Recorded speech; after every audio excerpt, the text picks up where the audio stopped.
Charlie and the Chocolate Factory, Chapter 28. Only Charlie Left. "Which room shall it be next?" said Mr. Wonka as he turned away and darted into the lift. "Come on, hurry up, we must get going. And how many children are there left now?" Little Charlie looked at Grandpa Joe, and Grandpa Joe looked back at little Charlie. "But Mr. Wonka," Grandpa Joe called after him, there's only Charlie left now." Mr. Wonka swung round and stared at Charlie. There was a silence. Charlie stood there holding tightly on to Grandpa Joe's hand. "You mean you're the only one left?" Mr. Wonka said, pretending to be surprised. "Why, yes," whispered Charlie. "Yes." Mr. Wonka suddenly exploded with excitement. "But my dear boy," he cried out, "that means you've won!" He rushed out of the lift and started shaking Charlie's hand so furiously it nearly came off.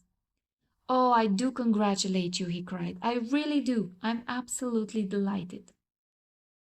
It couldn't be better. How wonderful this is. I had a hunch, right from the beginning that it was going to be you. Well done, Charlie, well done. This is terrific. Now the fun is really going to start. But we mustn't dilly, we mustn't dally. There's even less time to lose now than there was before. We have an enormous number of things to do before the day is out. Just think of the arrangements that have to be made, and the people we have to fetch. But luckily for us, we have the great glass lift to speed things up. Jump in, my dear Charlie, jump in. You too, Grandpa Joe, sir. No, after you. That's the way. Now then, this time I shall choose the button we are going to press." Mr. Wonka's bright twinkling blue eyes rested for a moment on Charlie's face. Something crazy is going to happen now, Charlie thought. But he wasn't frightened. He wasn't even nervous. He was just terrifically excited. And so was Grandpa Joe. The old man's face was shining with excitement as he watched every move that Mr. Wonka made.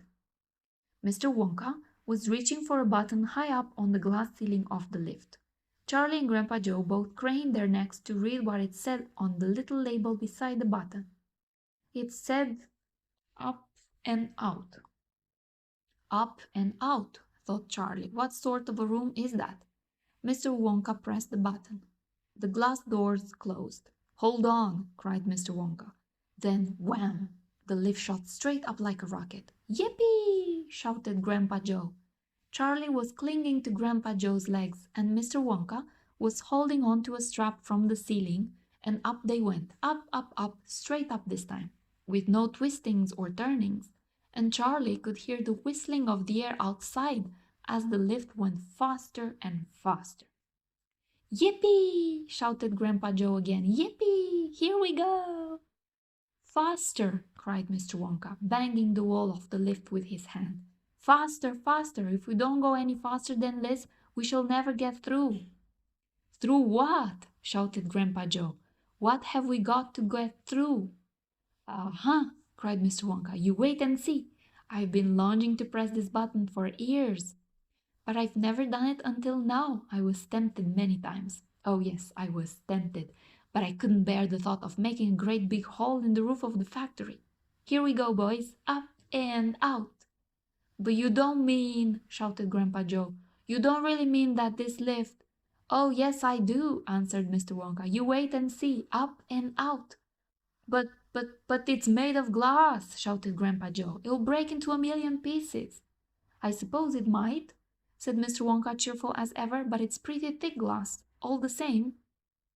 The lift rushed on, going up and up and up, faster and faster and faster.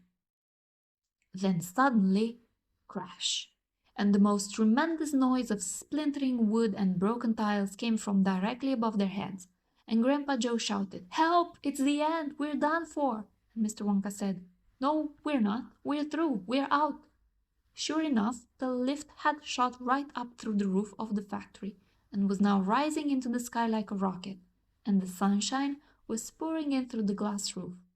In 5 seconds they were 1,000 feet up in the sky. "The lift's gone mad!" shouted Grandpa Joe. "Have no fear, my dear sir," Mr. Wonka said calmly, and he pressed another button. The lift stopped. It stopped and hung in mid-air, hovering like a helicopter, hovering over the factory and over the very town itself, which lay spread out below them like a picture postcard. Looking down through the glass floor on which he was standing, Charlie could see the small faraway houses and the streets and the snow that lay thickly over everything.